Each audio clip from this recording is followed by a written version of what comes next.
Bayern Munich star Sadio Mane has endured a difficult first year in Germany after leaving Liverpool, compounded by the Senegal forward's reported bust-up with team-mate Leroy Sane. Following Bayern's 3-0 defeat at the hands of Manchester City on Tuesday, a physical altercation was said to have left Sane with a bloodied lip, and Mane is set to apologise for his actions. Bayern are holding training for the first time since their defeat to City today, Thursday, where both Mane and Sane are said to have apologised to their team-mates for their bust-up in Manchester.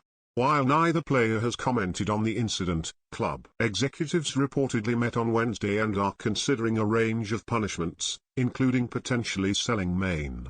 Other sanctions could see him handed a fine or suspension, as Mane travelled back from the airport in a private car while Sane was on the team bus with the rest of his team-mates. The idea that Mane could potentially be back on the market may be music to the ears of Liverpool supporters, as their team has struggled without the 31-year-old up front.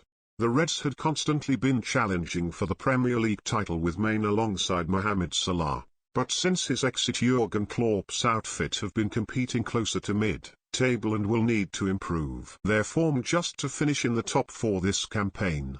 Darwin Núñez was signed as a replacement for Mane, and then Cody Gakpo moved to Anfield in January, but neither have been able to replicate the displays of the Senegal star that encapsulated Klopp's mark on the team during their glory years. Some fans have called on Liverpool to inquire about a return to the club for Mane, who will be buoyed by his comments on their situation this season. Liverpool will be back, Mane adamantly told Bild in March.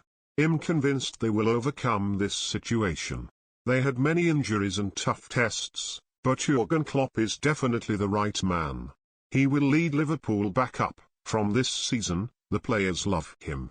Whether Liverpool would be interested in signing Mane for a second time remains to be seen, as they are set to turn their attention to a midfield overhaul ahead of next season. Despite pulling out of the race to sign Jude Bellingham, multiple midfield additions are likely to be required in order to get Liverpool back fighting at the top of the table. Naby Keita, Alex Oxlade-Chamberlain and James Milner could all leave on free transfers, as the likes of Declan Rice, Alexis Mac Allister and Nicolo Barella are some of the names mentioned with potential moves to Anfield. Only time will tell whether they could be joined by Mane back in Merseyside, however.